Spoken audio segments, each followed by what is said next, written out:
Hello and welcome back to the Grace-Filled Leader podcast. I'm so glad you're joining me again as we continue our whole person wellness and spiritual alignment series.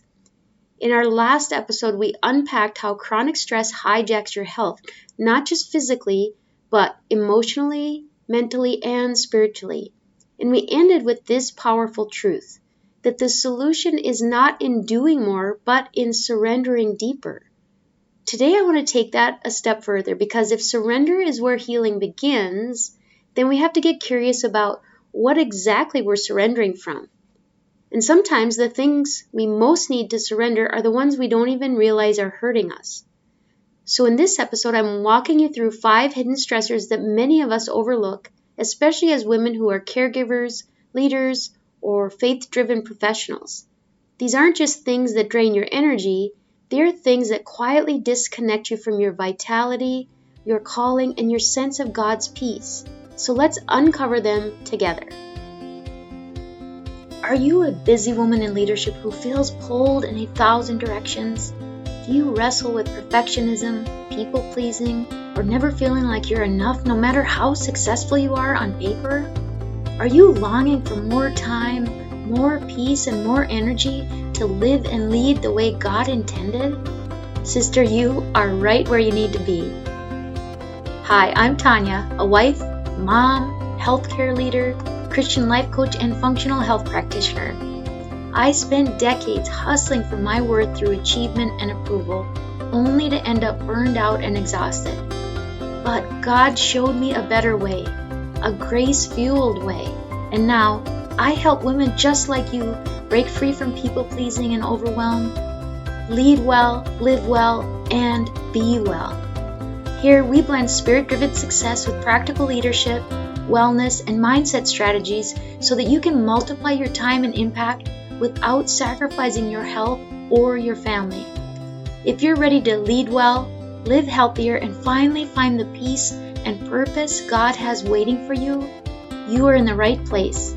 So roll up your sleeves, sister friends. It's time to reclaim your time, restore your joy, and lead from grace. And just as a reminder, the information you hear on this show is not meant to diagnose, manage, or treat disease. Always consult with your own health practitioner before you make any changes to your health. Now we're all familiar with the big stressors, the deadlines, the drama, the packed schedules, but the stressors I'm talking about today are sneakier. They hide under the radar, sometimes disguised as responsibility, ambition, or even service.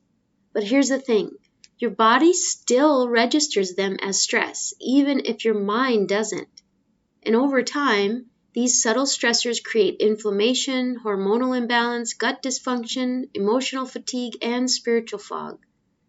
This is why so many women come to me saying, I'm doing everything right and I still don't feel like myself.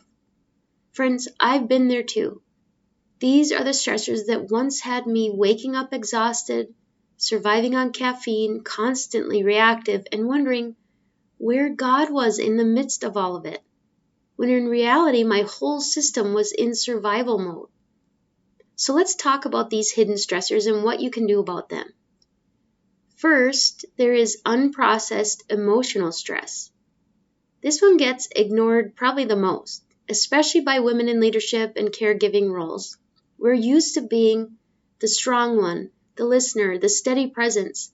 But when we don't make space to process our own emotions, they don't disappear, they get stored in our nervous system. That buried frustration, that grief we never had time to feel, that constant fear of disappointing someone, they become background noise in our physiology, keeping us stuck in fight or flight. And physiologically, this increases cortisol. It suppresses digestion, it disrupts sleep, and keeps our nervous system in an inflamed state. Spiritually, when we suppress our emotions, we also tend to pull away from God. Maybe not intentionally, but because we start believing the lie that we have to hold it all together before coming to Him. Psalm 62 verse 8 says, "Trust in Him at all times, you people. Pour out your hearts to Him, for God is our refuge. That means we don't have to sanitize our emotions to be heard by God. He wants all of it. The raw, the messy, the hidden, all of it. So an action step you can take in this regard is to try daily emotional hygiene. At the end of the day, ask, what emotions did I carry that I didn't process? What do I need to bring to the Lord or release in prayer? Or journal about, or have safe conversation about? The second hidden stressor is blood sugar instability. Now I know this doesn't sound spiritual, but stay with me. Many women are unknowingly putting their bodies into stress mode every single day through inconsistent eating and blood sugar crashes. Some symptoms include energy dips mid-morning or afternoon, anxiety or irritability between meals, i.e. hangry, sleep disruptions, sugar cravings, difficulty focusing, or mood swings. You might be eating clean, but if you're skipping meals, surviving on coffee, or not including enough protein and fat at each meal, your body experiences it as a physiological stress. We're told to honor our bodies as temples of the Holy Spirit, but honoring means supporting it, not starving or stressing it. And let's be real, it's hard to stay spiritually centered when your body is shaky, foggy, or in fight, flight, freeze, or fawn mode because you haven't eaten enough. So, take action, prioritize protein, healthy fats, and fiber at each meal. Start your day with a solid breakfast within an hour of waking, especially if you're a perimenopausal woman. Balanced blood sugar is foundational for both physical health and mental clarity. And I want to just kind of come in here with a little bit of a disclaimer or correction, if you will. We've spent some time in previous episodes talking about intermittent fasting and the benefits of intermittent fasting. However, it's important to note that really the best way of doing the intermittent fasting is if you stop your eating window earlier in the evening so that you're not waiting too long to break your fast in the morning.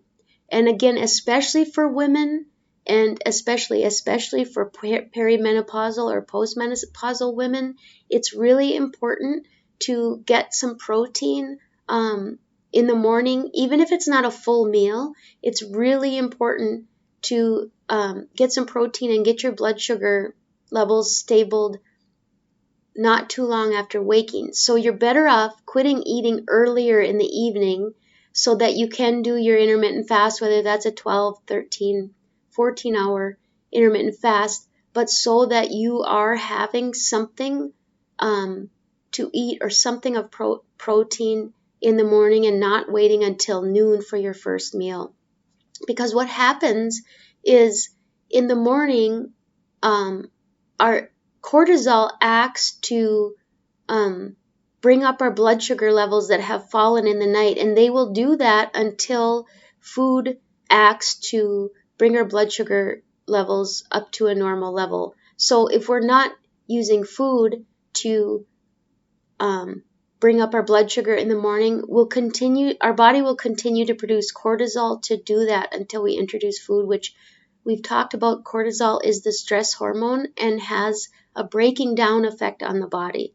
So anyway, back to our discussion. It is important to have 3 meals a day, making sure that you're having high quality protein, healthy fat, and fiber at each meal.